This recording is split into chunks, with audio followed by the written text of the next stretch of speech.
বাংলার ইতিহাস কোনো এক দেশের ভেতর বন্দী নয়। প্রায় ৩৫০ বছর আগে মুর্শিদাবাদের ক্ষমতার কেন্দ্র থেকে শুরু হয়ে মাগুরার মাটিতে এসে দাঁড়ায় এক প্রতিরোধের গল্প। রাজা সীতারাম রায়, যিনি মুঘল শাসনের বিরুদ্ধে দাঁড়িয়েছিলেন, রেখে গেছেন এক রাজপ্রাসাদ, কিছু লোককথা আর অনেক প্রশ্ন।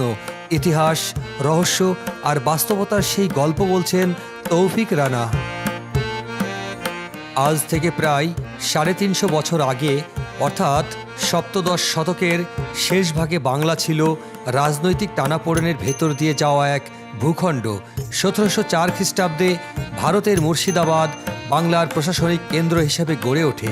সেই ক্ষমতার কেন্দ্রের বিপরীতে দক্ষিণ পশ্চিম বাংলায় ভূষণা অঞ্চলে গড়ে উঠেছিল এক স্থানীয় শাসকের শক্ত অবস্থান, রাজা সীতারাম রায়। এই মাগুরার মাটিতেই ছিল তার ক্ষমতার অন্যতম ভিত্তি।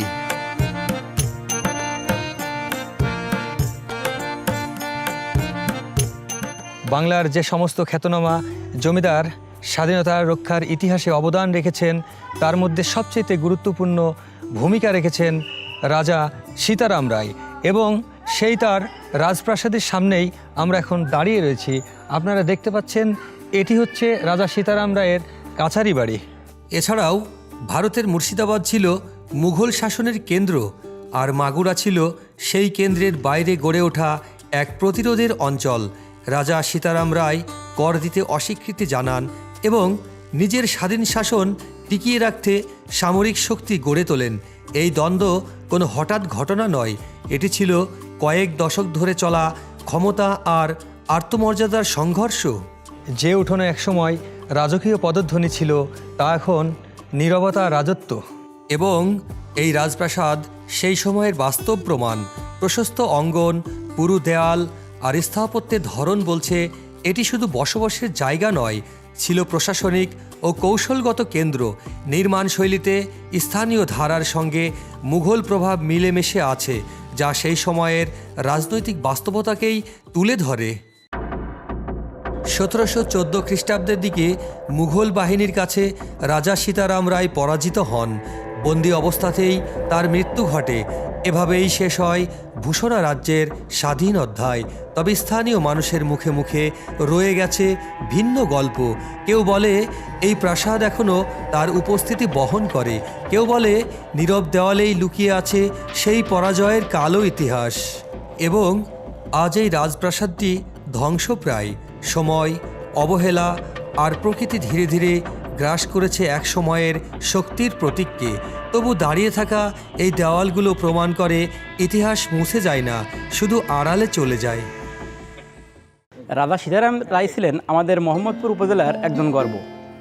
তিনি আমাদের মোহাম্মদপুরকে প্রতিষ্ঠিত করার জন্য অনেক কাজ করে গেছেন, এবং তিনি মুঘল সাম্রাজ্যে আমাদের এই সার্বভৌমের জন্যে বিদ্রোহ করেছিলেন, এবং আমাদের মোহাম্মদপুরকে একটি সার্বভৌম হিন্দু এলাকা হিসেবে ঘোষণার জন্যে যথেষ্ট চেষ্টা করেছিলেন। এবং তিনি একজন খুবই প্রজাবৎসল রাজা ছিলেন, এবং এর জন্যে কিন্তু আমাদের এলাকায় বিভিন্ন দেখবেন পুকুর বা জলের অভাবের জন্যে এখানে পুকুর বা বিভিন্ন খনন করেছেন, এবং আমাদের রাস্তাঘাট নির্মাণের জন্য তিনি অগ্রণী ভূমিকা পালন করেছেন।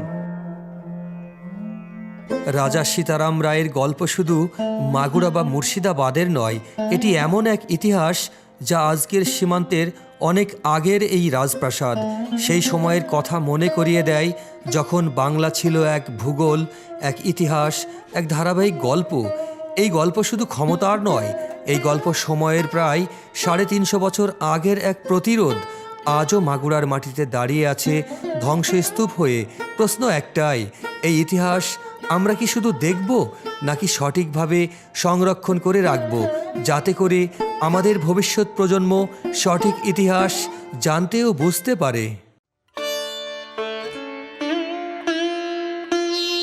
রাজা সীতারামের কাচারি বাড়ির অদূরেই রয়েছে মূল রাজপ্রাসাদের ধ্বংসস্তূপ, যেটা খুবই দুঃখজনক।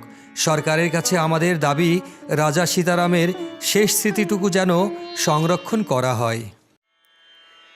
রেণু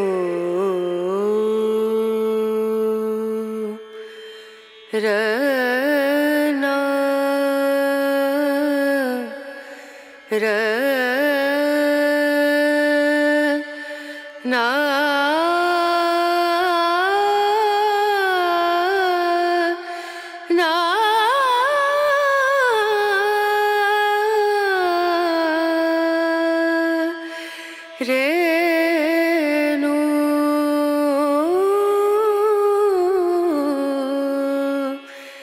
সময়ের আঘাতে ক্ষয়ে গেলেও ইতিহাসের মূল্য কখনো কমে যায় না। রাজা সীতারাম রায়ের এই রাজপ্রাসাদ দেখলেই বোঝা যায়, এই ইটগুলো যেন ইতিহাসের সাক্ষী।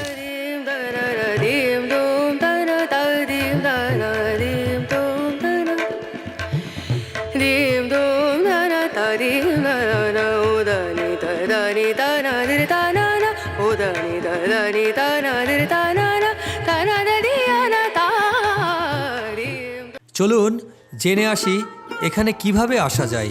মাগুরা সদরের ভায়না মোড় থেকে লোকাল বাস অথবা সিএনজি যোগে প্রথমে আসতে হবে মোহাম্মদপুর বাস স্ট্যান্ডে।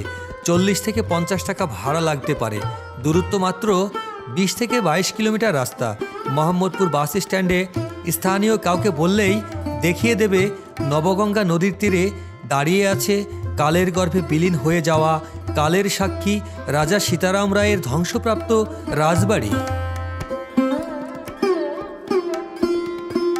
প্রিয় দর্শক, এতক্ষণ যেটি দেখলেন, শুনলেন এবং অনুভব করলেন, যদি এটি ভালো লেগে থাকে তাহলে আমাদের চ্যানেলটি সাবস্ক্রাইব করে সঙ্গে থাকবার জন্য বিনীত অনুরোধ রইল। আবারও দেখা হবে নতুন কোনো ঠিকানায়। সে পর্যন্ত ভালো থাকবেন, সুস্থ থাকবেন। আল্লাহ হাফেজ।